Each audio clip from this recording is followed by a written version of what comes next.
গণহত্যার দায়ে শেখ হাসিনার বিচারের দাবিতে মিছিল ও সমাবেশ করেছে ঢাকা মহানগর উত্তর বিএনপি। সকালে মধুবাগ থেকে মগবাজার পর্যন্ত হয় এই সমাবেশ।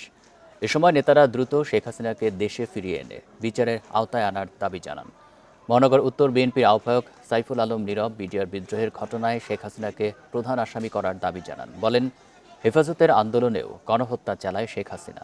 প্রিয় নম্বর সেট করে বিকাশে সেন্ড মানি করুন ফ্রি। সে মামলাতেও তাকে বিচারের আওতায় আনতে হবে।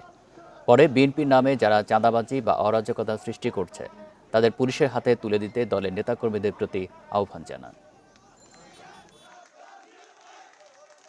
ছাত্র জনতাকে এই শেখ হাসিনা পুলিশ বাহিনী প্রকাশ্যে হত্যা করেছে।